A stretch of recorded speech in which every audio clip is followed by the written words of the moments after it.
The big question, of course, on everyone's mind now is, first it was, would Magnus rather face, Giri or Nepomniachtchi or Caruana again? Now we have the challenger. We have Nepomniachtchi.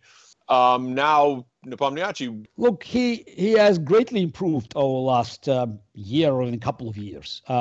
He played very aggressive, dynamic, entertaining chess, but he was, I wouldn't say lightweight, but he was very spontaneous, impulsive, and now you could see that he can control himself. So he spends more time, he's trying to ruminate during the game. He increased his opening repertoire, so he added a few more elements to his game, and he is more difficult to beat now. Again, it's not just he won the candidates. So what's very important, he played a very solid tournaments, that was separated by a year. When you look at Nepo, he was solid, and that's what's very very important. That's what counts. So the solid performance, and if he can make further improvements of his game, that might be an interesting challenge for Magnus. Definitely, it's a different player, because both Caruana and Karyakin, I'm not even counting Anand, that was another generation. So I'm talking about players of the same generation. So both players, they had a different style. So it's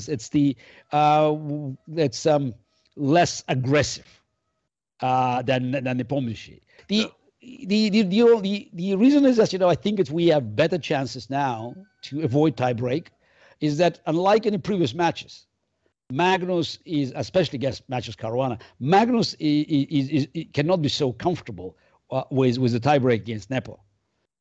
He was better than Karyakin, and he was much better than Caruana in tiebreak. He knew it. Okay, so that's why blitz, right? Exactly, rapid and blitz. Yes. Sure. So Magnus, was comfortable even just offering draw to Caruana in game 12, when he was just had a very very comfortable and promising position.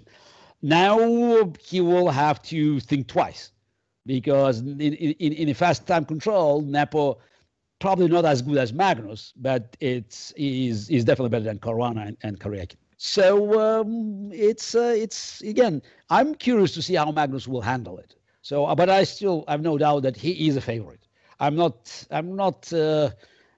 comfortable of giving the odds. I just think Magnus is favorite because he had massive experience of playing World Championship match. And also one thing that is just that's makes this match more interesting. They work together. Nepomniachtchi worked with Magnus. I don't know for how many years. It definitely worked for probably at least for one match. I think it's some time ago. But Nepomniachtchi had some very good relations with Magnus and some working experience. That means they know each other well, and that might work one way or another. So Magnus knows him better than other players, but it means Nepo also knows how Magnus prepares for the match. Right, and that's something that I think you had a few regrets about, having worked with your challenger in 2000. Yes, exactly. Yes. Suddenly, Kramnik was like, "Wait a minute." Yes. I just thanks for reminding me about Kramnik being in my team in 1995 when I faced Anand.